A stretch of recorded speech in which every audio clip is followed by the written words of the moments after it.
நேற்று நடந்த price movement.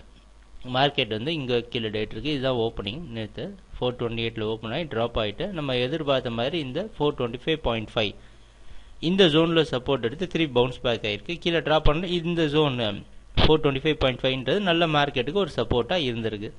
So இது முன்னாடியே ஒரு சப்போர்ட்டாக இருந்திருக்கு. அதாவது டியூஸ்டேயும் சப்போர்ட்டாக இருந்திருக்கு, நேற்றும் சப்போர்ட்டாக இருந்ததுனால இது ஒரு நல்ல சப்போர்ட்டாக கன்சிடர் பண்ணிக்கலாம். இந்த மேலே போய் க்ளோஸ் ஆகிடுச்சு. இன்றைக்கி மார்க்கெட் வந்து 425.5 இந்த ஜோன்லேயே ஓப்பன் ஆகிறதுக்கு எதிர்பார்க்கலாம். ஸோ மார்க்கெட்டோடைய இன்னொரு பிக்சர் பார்த்திங்கன்னா, மார்க்கெட் நம்ம கீழே 417 கண்டினியூஸாக மேலே போயிருக்கு. ஸோ இது இந்த மாதிரி ஒரு கன்சாலிடேஷன் மேலே நடக்கிறது சாதாரண ஒரு விஷயந்தான்.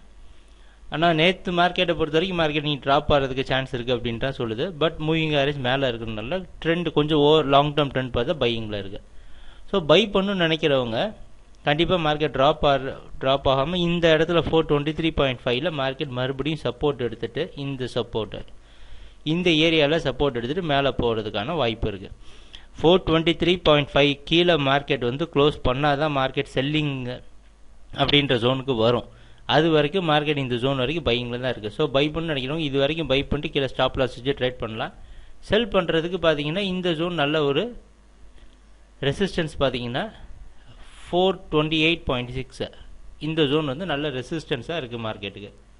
ஸோ கொஞ்சம் மார்க்கெட்டுடைய சப்போர்ட் ரெசிஸ்டன்ஸ்லாம் பார்த்து ட்ரேட் பண்ணுறது நல்லது. இன்றைக்கி மார்க்கெட் மூவ்மெண்ட் எப்படி இருக்கும் அப்படின்றத பற்றி பார்க்கலாம். தேங்க்யூ, பாய்.